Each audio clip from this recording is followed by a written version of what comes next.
તો ભગવાન મથુરા છોડ્યું, 2-3 વર્ષ રખડાપટ્ટી થઈ, એક જગ્યાએ ઊભા રહે અને પાછળ જરાસંધની ટીમ આવે, કાલયવનની ટીમ આવે. પછી તો કાલયવનનો મુચકુંદ રાજાનો બફર સ્ટોક તરીકે ઉપયોગ કરીને કાલયવનનો નિકાલ કર્યો. કથા આપ જાણો છો, ગુફાની અંદર પ્રભુ છુપાઈ ગયા. આ કથા બહુ વિદિત છો, આપ બહુ સુગ્ન છો, જાણતા જ હશો.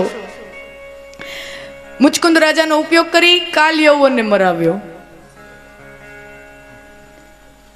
પોતે આમ જાય, કોઈ જગ્યાએ ઊભા હોય ત્યાં વળી જરાસંધ પીછો કરે, એની સેના પીછો કરે, વળિયાથી ભાગે, વળિયોલો પીછો કરે, વળિયાથી ભાગે. 2-3 વર્ષ આમ રખડાપટ્ટી થઈ. મથુરા છોડ્યું ત્યારે ભગવાનની ઉંમર 20 વર્ષની હતી. 2-3 વર્ષ રખડાપટ્ટી થઈ.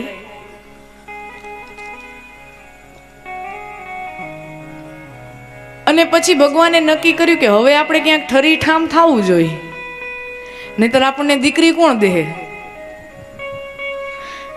બંગલો બનાવો તો કોઈક દીકરી દે ને, રખડું રામને કોણ આપે? તો હવે આપણે ક્યાંક ઠેકાણે પડવું પડશે. એટલે સ્થળ પસંદ કર્યું, સ્થાન જગ્યા પસંદ કરી, દ્વારામતી. દ્વારામતી, દ્વારિકા, સૌરાષ્ટ્રનો દરિયો કિનારો ભગવાને પસંદ કર્યો કે આ હાઈ ક્લાસ લોકેશન છે. સી વ્યૂ બંગલાનો ભાવ વધુ હોય. ગોવામાં જઈએ અથવા તો જ્યાં જ્યાં દરિયો હોય, મુંબઈમાં સી વ્યૂ હોય ને, લેક વ્યૂ હોય, સી વ્યૂ હોય, રિવર વ્યૂ હોય, તો એ બંગલાનો ભાવ વધુ હોય. પ્રોપર્ટી, રિયલ એસ્ટેટ ડબલ ભાવે વેચાય. જેમ તેમ થોડો કાળિયો ઠાકર સાક્ષાત વૈકુંઠમાંથી હેઠે જો આવતો હોય તો એને અહીંયા વૈકુંઠ ઊભું કરવું પડે ને. વૈકુંઠ છોડીને જો આવતા હોય તો અહીંયા વૈકુંઠ જેવું તો એને જોઈએ. તો સી વ્યૂ ફેસનો બંગલો બનાવ્યો, હાઈ ક્લાસ. દ્વારામતી, દ્વારિકા ક્ષેત્ર પસંદ કર્યું. ભાગવતમાં સ્પષ્ટ ઉલ્લેખ છે કે જ્યારે મથુરા છોડ્યું ત્યારે ભગવાને કમળની માલા લઈને નીકળ્યા હતા. બીજું કાંઈ લીધા વગર આવ્યા છે, બીજું કાંઈ લીધું જ નથી. ખાલી ગળામાં એક કમળની માળા પહેરી છે, એના સિવાય ભગવાન પાસે બીજું કાંઈ નથી. પહેરેલ લુગડે ભગવાન ત્યાંથી નીકળ્યા છે. તો આપણને એમ થાય કે આ તો આવડી સોનાની દ્વારિકા.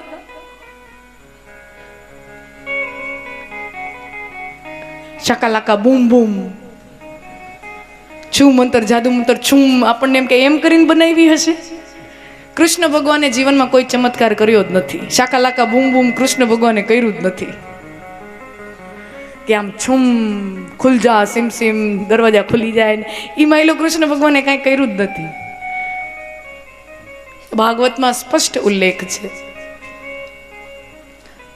ધર્મીઓ રાજા સાથે લડતા યુદ્ધ કરતા જરાસંધ એની ટોળકી ને એના જેવા હોય ને ધર્મી રાજાઓ, એની સાથે યુદ્ધ કરતા પછી જે પણ સંપત્તિ પ્રાપ્ત થતી જાય એ બધી સંપત્તિ વિશ્વકર્માજીને સોંપી કે આ દ્વારિકામાં રાજમહેલ બનાવો, દ્વારિકા આખી સુવર્ણ નગરીની સ્થાપના કરો.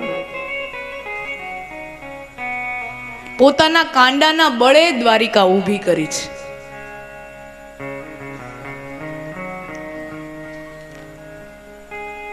કૃષ્ણ ભગવાન પાસેથી ખૂબ મોટિવેશન મેળવવા જેવું છે. આપણે તો શું જીવનમાં જરાક હતાશા આવી જાય એટલે આપણે પડી ભાંગીએ, હૃદય ભાંગે, ધંધા ભાંગે, તો આપણે આખા પડી ભાંગીએ ને. બધાના જીવનમાં એવા હાલત આવતી હોય.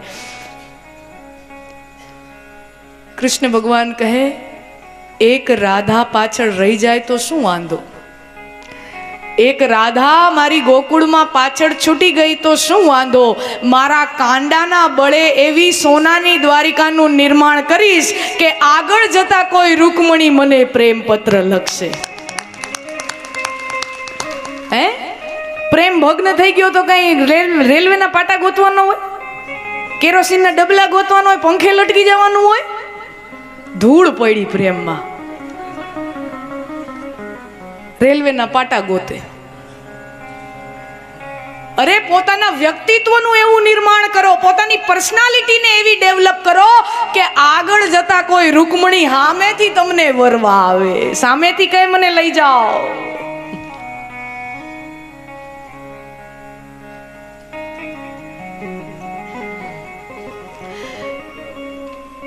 તો ઘર તૈયાર, દ્વારિકા તૈયાર, ઘર તૈયાર, વર પણ તૈયાર, કારણ કે કૃષ્ણ ભગવાનની ઉંમર 24-25 વર્ષની હવે થઈ. તો ઘર તૈયાર, વર તૈયાર, રાહ શેની જોવાય, કન્યા પધરાવો સાવધાન. હજી નહીં આવે, 2-4 વાર બોલાવશો ને પછી આવશે. કન્યા છે અને ઈ કૃષ્ણની કન્યા છે, મનામણા કરશો પછી આવશે.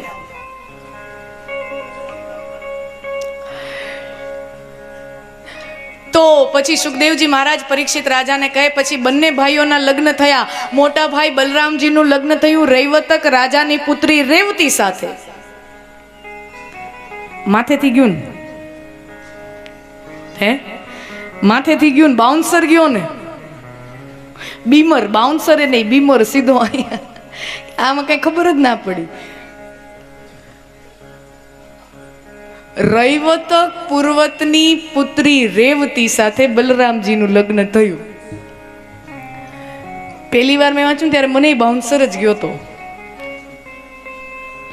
નાની હતી ત્યારે મેં જ્યાં કથા વાંચી ત્યારે મને બાઉન્સર કેમ સમજવું, રૈવતક પર્વતની પુત્રી રેવતી.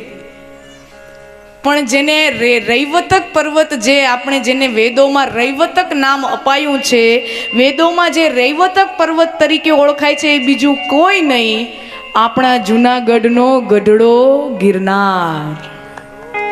એ આપણા જૂનાગઢનો ગરવો ગઢડો ગિરનાર. ગિરી તળેટીએ દામોદર કુંડ, ત્યાં મહેતાજી નાવા જાય, ઈ વાળું જૂનાગઢ. ત્યાં હજી મંદિર છે રેવતીજીનું. તો રૈવતક પર્વતની પુત્રી રેવતીજી સાથે બલરામજીનું લગ્ન થયું અને કુંડિનપુરના ભીષ્મક રાજાની દીકરી રૂકમણી સાથે નાના ભાઈ કૃષ્ણના વિવાહ થયા. હવે તમે વિચાર કરો, 2 ભાઈઓ જન્મ્યા યુપીમાં. યુપીમાં મથુરામાં જન્મ્યા ને. બંને ભાઈઓ જન્મ્યા યુપીમાં, મોટા યુપીમાં થયા, બચપન યુપીમાં ગયું, ભણ્યા યુપીમાં, પણ ગુજરાતમાં આવીને વસ્યા. જન્મ્યા યુપીમાં પણ ગુજરાતમાં આવીને વસ્યા. ગુજરાતમાં આવીને વસ્યા એટલું નહીં, ગુજરાતના ઘર જમાઈ થઈને વસ્યા. હા, ગુજરાતના ઘર જમાઈ થઈને રહ્યા. ભગવાન ગુજરાતી. કૃષ્ણ ભગવાન દ્વારિકામાં આવે એટલે 23-24 વર્ષની એની ઉંમર થાય. 25 ગણો રાઉન્ડ, આપણે સરવાળા બાદબાકીમાં સરળતા રહે એટલે 25 વર્ષના થયા. અને ભાગવતના આધારે કૃષ્ણ ભગવાન 125 વર્ષ જીવ્યા છે. એટલે 125 - 25 એટલે 100 વર્ષ કૃષ્ણ ભગવાન ગુજરાતમાં રહ્યા. એટલે કૃષ્ણ ભગવાન બોલતા હશે ને તો એના બોલવામાં બાવા ગુજરાતી થઈ જશો, તે બાવા હિન્દી થઈ જતું હોય છે. અમને કાંઈ વાંધા હે નહીં હો. કૃષ્ણ ભગવાન સૌથી વધુ ગુજરાતી હતા. એમાં અમદાવાદી કંજૂસ શું કામ થાવ છો? તાલીઓ પાડો. હે, એમાં કંજૂસ શું? એમાં તો તાલીઓ પાડો.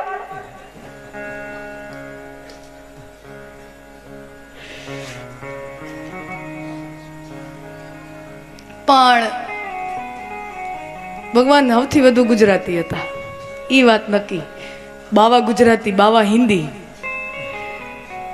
ફાફડા ગાંઠિયા ખાતા થઈ ગયા હશે. હા, રૂકમણીજી પાસેથી આમ વણેલા ગાંઠિયા પડાવતા હશે. હારે સંભારો. પણ આ ચાલુ નહોતું કર્યું.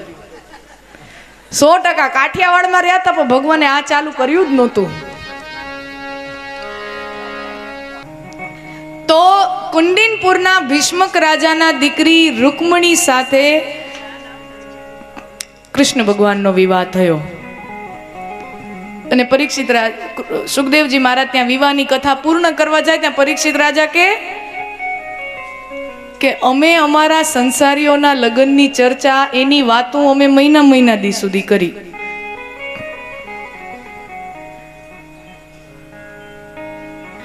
અમારી ભત્રીજીના દીકરાના ઘરે અમે લગ્નમાં ગયેલા.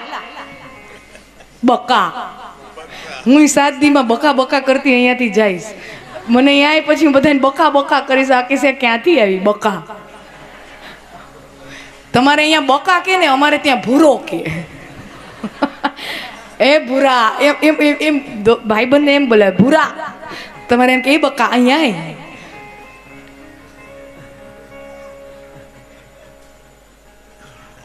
બે અમદાવાદી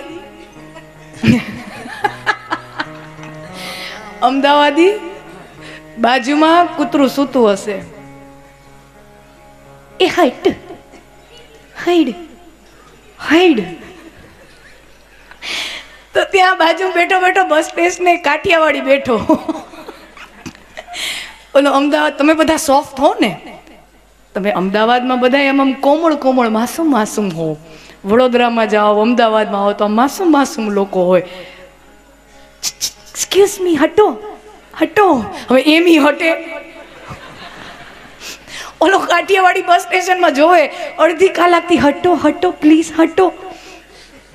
અડધી કલાકથી મથે પછી તો ઓલો ઊભો થયો. એ હાડ એ હાડ જેવી હાડ કીધું તો ઓલો મંડ્યું ઠેકી ગયો.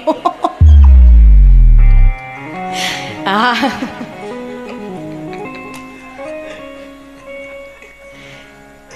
તો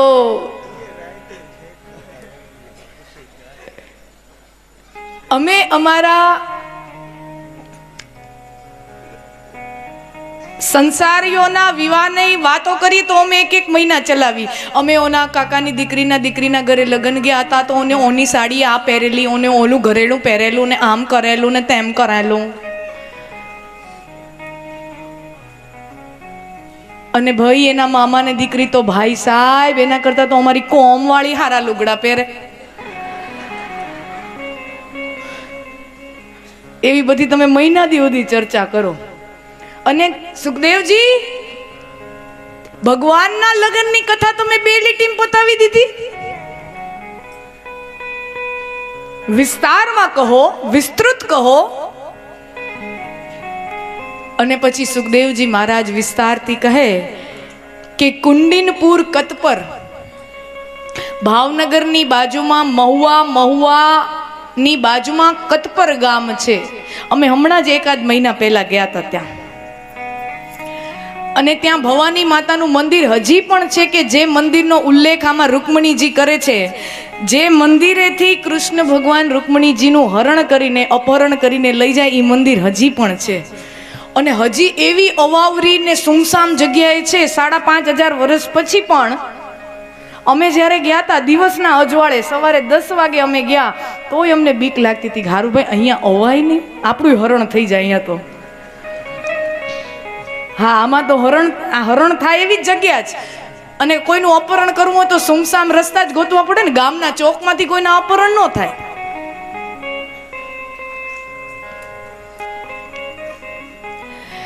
તો ભીષ્મક રાજાની દીકરી, એના 5 દીકરા છે. રૂકમી, રૂક્મ બાહુ, રૂક્મ કેશો, રૂક્મ બલી, રૂક્મ રત્ન. યાદ રહી ગયા બધા? Very good. તમારે યાદ કાંઈ રાખવાનું જ નથી તો તમે બીજી વાર મારી કથા સાંભળશો ને, પહેલી વારમાં તમે બધું યાદ રાખી લેશો તો બીજી વાર તમે મને બોલાવશો જ નહીં. તો આમાંથી એક નામ આપણે યાદ રાખીએ, જે મોટો ભાઈ છે રૂકમી. હવે જે રૂકમી છે એ જરાસંધની ગેંગનો માણસ છે. શિશુપાલ, જરાસંધ જે અધર્મી રાજાઓ છે એની ગેંગનો માણસ. અને રૂકમણીજી 16 વર્ષના થાય ત્યારથી પોતાના પિતા સાથે રાજ દરબારમાં બેસે. બુદ્ધિમાન છે, વિચક્ષણ છે. અને દીકરી પોતાના પિતા સાથે રાજ દરબારમાં બેસે, શાસન ચલાવે. અને રાજ દરબારમાં બધી ચર્ચાઓ થતી હોય. અલગ અલગ રાજાઓ આવે, દૂતો આવે, રાજદૂતો આવે, બધી ચર્ચાઓ થાય, મંત્રીઓ વાતો કરે. એમાં જેટલી પણ વાતો થાય, જેટલા પણ મહેમાનો આવે, એમાં એક વાત અચૂક થાય. કોઈ પણ વાત હોય કૃષ્ણ ભગવાનના વખાણ અચૂક થાય. એમની નીતિના, એમના રાજકારણના, એમના પોલિટિક્સના વખાણ અચૂક થાય. અને કૃષ્ણ ભગવાનના વખાણ સાંભળીને 16 વર્ષની ઉંમરથી, નાની ઉંમરથી જ રૂકમણીજીના મનમાં કૃષ્ણ માટે પ્રેમ ઉદ્દીપ્ત થાય કે પરણું તો કૃષ્ણને પરણું, એ સિવાય કોઈને ન પરણવું નિયમ લે. અને એનો ભાઈ કૃષ્ણનો વિરોધી, કૃષ્ણના દુશ્મન કે ગમે એની હારે પરણાવું, કૃષ્ણ હારે તો ન જ પરણાવું. ક્ષત્રિયોની કન્યાના સ્વયંવર થાય. સ્વયંવર, અને બહુ જવાબદારી સાથે આ શબ્દ બોલું, કારણ કે અમુક દીકરીઓ આવી હોય ને પરણવા લાયક, તો એની મમ્મીએ ઢસડીને હાથ પકડીને લઈ આવી, હાલ તો કરી, તારા જેટલી ઉંમરના જે દીદી છે કથા કરે છે, મજા આવશે, હાલ. એટલે મમ્મી એનો હાથ આમ ખેંચીને લઈ આવી હોય, આવું જ પડશે. અને હવે જો કથામાં આપણે આમ બોલીએ કે સ્વયંવર થતા, કે સ્વયંવર એટલે પોતે પોતાનો પતિ ગોતવાની સ્વતંત્રતા, એટલે સ્વયંવર. એટલે પછી તરત મમ્મી ઠોસો મળે, સાંભળ ભાગવત સાંભળ, આચરણમાં મૂક. સ્વયંવર ત્યારે કન્યાઓ પોતે પોતાનો પતિ પસંદ કરતી, પણ એ પતિ નવરાત્રીમાં દાંડિયા રાસ રમતા પસંદ નહોતો થતો, એ ડિસ્કો દાંડિયા રમતા પસંદ નહોતો થતો, એની પણ પદ્ધતિ હતી. અને પાત્રની યોગ્યતા જોવાતી.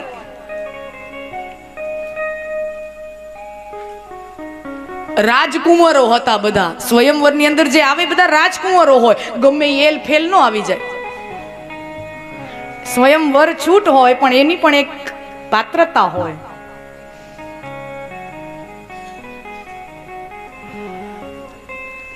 તો પહેલા તો રૂકમણીજીના સ્વયંવર થવાના હતા, પણ રૂકમી ભાઈ જાણી ગયો કે મારી બહેનના મનમાં કૃષ્ણ માટે પ્રેમ છે, અને જો સ્વયંવર યોજીએ તો કૃષ્ણ પણ ઉમેદવારીનું ફોર્મ ભરે, અને ઉમેદવારીનું ફોર્મ ભરે તો એને જ મત મળે, અને એને જ સ્વયંવર એના ગળામાં માળા પહેરાવે, એટલે નિયમ પ્રમાણે એને પરણાવવા પડે. એટલે સ્વયંવરની આખી યોજના કેન્સલ કરી નાખી, અને રાતોરાત રૂકમણીજીના સગાઈ છેદી રાજ્યના રાજા શિશુપાલ સાથે ગોઠવી દીધી. દમઘોષ રાજાનો દીકરો શિશુપાલ, એની સાથે ગોઠવી દીધી. પત્રિકાઓ વેચાઈ ગઈ, લગ્નના દિવસો નજીક આવવાના, પત્રિકાઓ વેચાઈ, આમંત્રણો. અને ભાઈએ પોતાની બહેનને નજરકેદમાં મૂકી દીધી. એની આસપાસ 10-15 દાસ-દાસીઓને એવી રીતે ગોઠવી દીધા કે રૂકમણીજીની રજે રજની માહિતી એ રૂકમીને આપે. અને એમાં રૂકમણીજીને વિચાર આવે કે આવા શિયાળ જેવા શિશુપાલને હારે કોણ ને, આવા શિયાળિયાને સાક્ષાત સાવજ જો આ પૃથ્વી ઉપર હોય તો આવા શિયાળિયાની હારે કોણ લગ્ન કરે? શિશુપાલ સાથે તો લગ્ન નથી કરવા. કૃષ્ણ મને લેવા આવે તો કેવું સારું. પણ પાછી બુદ્ધિશાળી છે, પાછો વિચાર આવે પણ કૃષ્ણને ખબર તો પડવી જોઈએ ને કે હું એને પ્રેમ કરું છું, તોય લેવા આવે. એટલે અત્યંત બુદ્ધિશાળી એવી રૂકમણીએ 7 શ્લોકોનો એક પ્રેમ પત્ર પ્રભુના નામે લખ્યો છે. 7 શ્લોકોનો પત્ર છે, ખૂબ સુંદર પત્ર છે.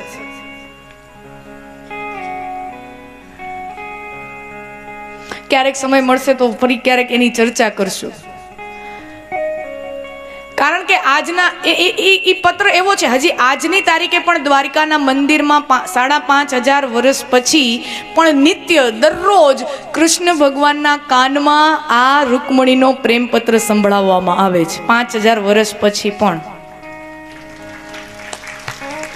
આ પ્રેમ પત્રનું રોજ પઠન થાય છે દ્વારિકાના મંદિરમાં. 7 શ્લોકો છે અને અદ્ભુત. ઉંમર લાયક કન્યાને કોઈ વર ગોતવો હોય કે વરને કોઈ કન્યા ગોતવી હોય તો પાત્રમાં શું શું જોવું એનું બધું વર્ણન એની અંદર છે.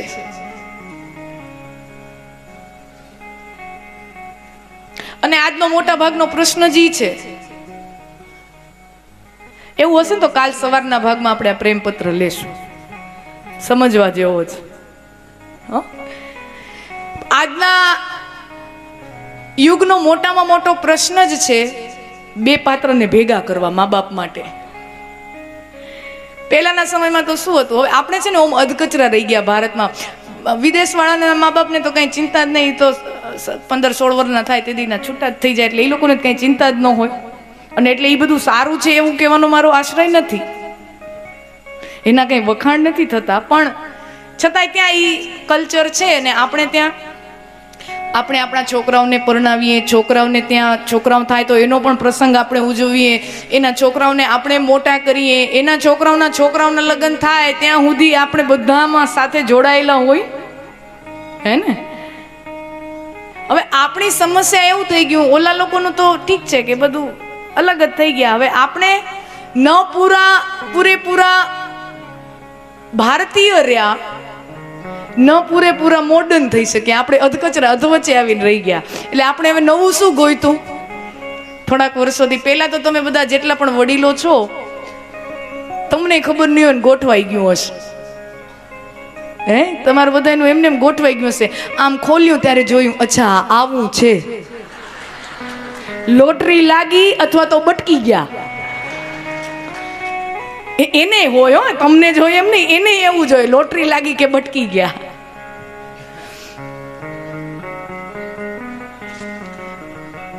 પણ હવે તો શું કે છોકરાઓ છોકરી મળે એટલે 1 કલાક આપણે વાત કરવા દઈએ કે એ બે 1 કલાક મળી લે, એકલામાં વાતો કરી લે, હોટલમાં કોફી પીવા મોકલીએ, ચાય પીવા, આઈસ્ક્રીમ ખાવા મોકલીએ, એટલે 1 કલાક. હવે 1 કલાકમાં કેમ નક્કી થાય મને તો આજ સુધી સમજાતું નથી. અને 1 કલાકમાં પૂછીને એ લોકો પૂછી હું લેતા હશે એ સમજાતું નથી. વાતો પછી આવી હોય, તને ચાય ભાવે કે કોફી ભાવે, તને ભાખરી ભાવે કે રોટલી ભાવે, આવી જ વાતો હોય. તને are you a coffee person or are you a tea person, are you a morning person or are you a late night person, આવી બધી વાતો હોય. ઇંગ્લિશમાં હોય પણ હજી એની જ વાતો હોય. આપણને લાગે કે સુધરી ગયા, ના, ભાષા બદલી, બાકી બધું અહીંયાથી બધું એનું ઈ જ છે.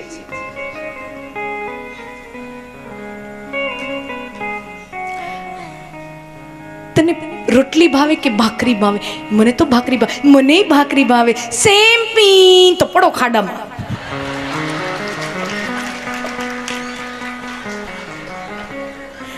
પડો ખાડામાં. Same pinch. ખબર નહીં 1 કલાકમાં એ લોકોને હું લાગે. હા, જેને લાગી આવે ને તો 1 કલાકમાં ભડકે બળ્યો, એ તો 1 કલાકમાં ભડકે બળે. પણ કોઈ બુદ્ધિમાન છોકરો હોય કે કોઈ બુદ્ધિમાન છોકરી હોય તો એમ કે અમે 1 કલાકમાં જવાબ ન આપી, we need some more time, we will date each other. Dating. તમારા વડીલો માટે ડેટ એટલે તારીખ, આજના યુવાનીઓ માટે ડેટ અલગ છે. તમારા માટે અકાઉન્ટ એટલે બેંક અકાઉન્ટ, આ લોકો માટે અકાઉન્ટ એટલે અકાઉન્ટ ખોલાવતો એટલે આપું છે કયું? ફેસબુકનું, ઇન્સ્ટાગ્રામનું, શેરચેટનું, સ્નેપચેટનું, શેનું અકાઉન્ટ? આ લોકો તમારા માટે અકાઉન્ટ એટલે બેંક અકાઉન્ટ, આ લોકોના અકાઉન્ટ બીજા છે.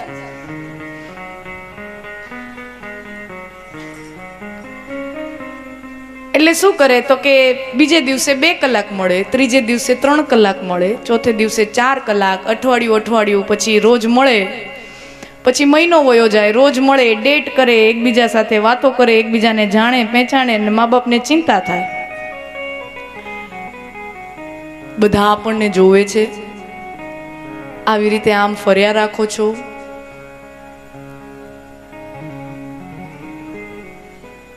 હા પાડી દે, આટલું બધું લેટ ન કરાય. પછી અહીંયા જો મેળ ન પડે તો પછી આપણને બીજે પછી નહીં મળે. આ બધા વાતો કરે આપણી સમાજમાં, હા પાડી દે. તો કે હજી મને હા પાડવા જેવું નથી લાગતું. તો કે તો ના પાડી દે, પણ હવે મને ના પાડવા જેવું નથી લાગતું. એટલે પછી હલવાણી. હા પાડવા જેવું નથી લાગતું અને ના પાડવા જેવું નથી લાગતું. આજના જુવાનીઓ આ હા ને નાની વચ્ચે જ ઝૂલે. હજી હા જેવું નથી લાગતું અને ના જેવું નથી લાગતું. એટલે પછી છોકરી શું કરે? પોતાના ઘરમાં ભાભી હોય ને 4-5 વર્ષ મોટી હોય, મોટો ભાઈ હોય, એના લગ્ન થયા હોય 4-5 વર્ષ પહેલા, તો એટલી મોટી ભાભી હોય. હવે મમ્મી પપ્પા સામે બધી વાતો ખુલ્લીને ન કહી શકે, તો પોતાની ભાભીને કહે, ભાભી ભાભી આમ કયો ને છોકરાને જોવા જઈએ ત્યારે શું જોવાનું, એને આમ શું પૂછવાનું. આપણે છે ને દીકરા દીકરીઓને મળવા દીધા, આપણે એને એકાંતમાં મળવા દીધા, પણ મળીને શું જોવાનું શું પૂછવાનું એ તો આપણે કોઈ જ્ઞાન આપ્યું જ નહીં, એ આપણે શીખવ્યું જ નહીં. એટલે પછી ગપ્પા મારીને આવે તો એમ થાય કે હજી તો જવાબ જ નથી મળતો. એટલે પછી પોતાની ભાભીને પૂછે કે ભાભી ભાભી આમ છોકરાને મળવા જઈએ ને ત્યારે આપણે એને શું પૂછવાનું, એમાં શું જોવાનું. ભાભી કે ઈ જો મને ખબર હોત તો હું અહીં આવત, એટલી મને ખબર પડતી હોત તો હું અહીંયા હોત, હું કઈ હારે ઠેકાણે ન હોત, હું બટકાણી એમ તુંય બટકા. ભાગવત આપણને ઉત્તર આપે અને રૂકમણીજી કૃષ્ણ ભગવાનને આમંત્રણ આપે કે અમારા કુળમાં પરંપરા છે, અમારા પરિવારની પરંપરા છે, જે કન્યાના લગ્ન થવાના હોય એને અમારા કુળદેવીના મંદિરમાં આરાધના કરવાની હોય, પૂજા કરવાની હોય, તો હું આ તિથિએ આ સમયે અમારા કુળદેવીની પૂજા કરવા આ મંદિરે જે આ જગ્યાએ આવેલું છે હું ત્યાં જઈશ. તમે જ મારો પ્રેમનો સ્વીકાર કરતા હો, તમે જો મારા ભક્તિનો સ્વીકાર કરતા હો તો આપ અનુગ્રહથી મારો સ્વીકાર કરો અને આ મંદિરેથી મને લઈ જાઓ. અને તમે જો મને લેવા નહીં આવો તો હું એમ સમજીશ કે મારા પ્રેમમાં, મારી ભક્તિમાં ક્યાંક ને ક્યાંક કચાશ છે. તપસ્યા કરી કરી અને આ શરીર ખપાવી નાખીશ, પણ તમારા સિવાય કોઈને પરણીશ નહીં. પ્રભુએ પ્રેમપત્ર વાંચ્યો, રૂકમણીજીના પ્રેમથી ભક્તિથી અભિભૂત થઈ રથમાં સવાર થઈ રૂકમણીજીને ત્યાં જે કતપર ગામ પાસે જે ભવાનીનું મંદિર છે ત્યાં ભવાનીજીના મંદિરમાંથી રૂકમણીજીનો હાથ ઝાલી અને રથ ઉપર બેસાડે, યુદ્ધ થાય, બધું લાંબી વાતો છે. રૂકમી પછી સેના લઈને પાછળ દોડે, શિશુપાલે પાછળ દોડે, મારી મંગેતરને લઈ ગયા, મારી પરણેતરને લઈ ગયા, એટલે એ પણ પાછળ દોડે.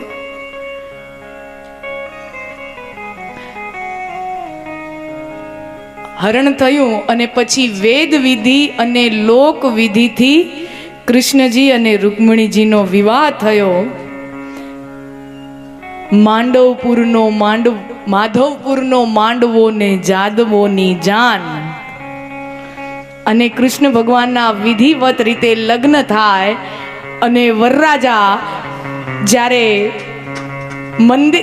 મંચમાં આવે, ચોરીઓમાં આવે અને ત્યારે મંગળ ગીતો ગવાય અને વરરાજાના આગમન માટે આપણે સૌ તૈયાર થઈએ.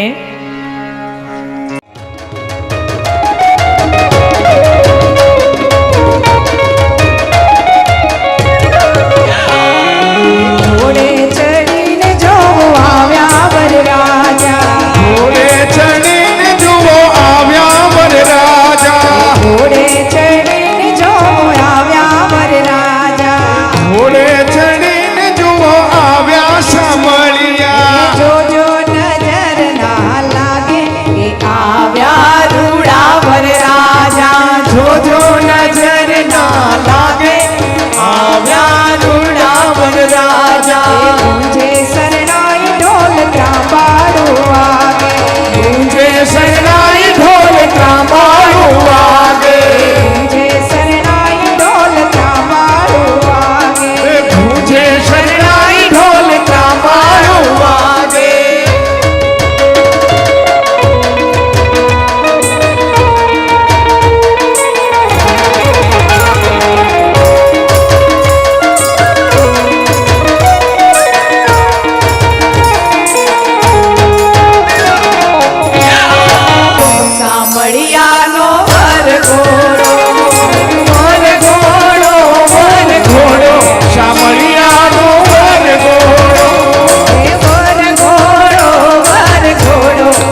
કનૈયાનો વરઘોડો વચમાં મોટો ઘોડો વાલમ તારો વરઘોડો વચમાં મોટો ઘોડો શામળિયાનો વરઘોડો ઘોડો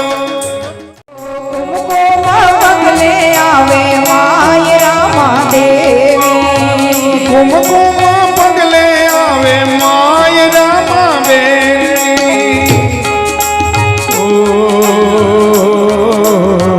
ચાલે ઢળકથી ઢેલડી હો ઢેલડી હો માય રામા બેનડી કુમકુમા પગલે આવે માય રામા દેવી રૂમજુમા પગલે આવે માય રામા દેવી ઓ પેરો રાતો ચૂડલો ઓઢી રાતી ચૂડલી તો ચૂડલો ને ઓઢી રાતી ચૂંદડી એસેથી એ સિંદૂર ભર્યા ભાલે કુમકુમ ટીલડી શેથી એ સિંદૂર ભર્યા ને ભાલે કુમકુમ નમણી નાગર વેલડી હો વેલડી હો એ માય રામા દેવી રૂમઝુમા પગલે આવી માય રામા દેવી રૂમઝુમા પગલે આવી માય રામા કન્યા કાગળ મોકલે તમે રાયવર વેલા આવો છો કન્યા કાગળ મોકલે તમે રાયવર વેલાયા એ રૂકમણી કાગળ મોકલે શામળિયા વેલા આવો છો રૂકમિણી કાગળ મોકલે શામળિયા વેલાયા એ વર મોતીનો ઝુમકો કન્યા મોતીનો દાણો જો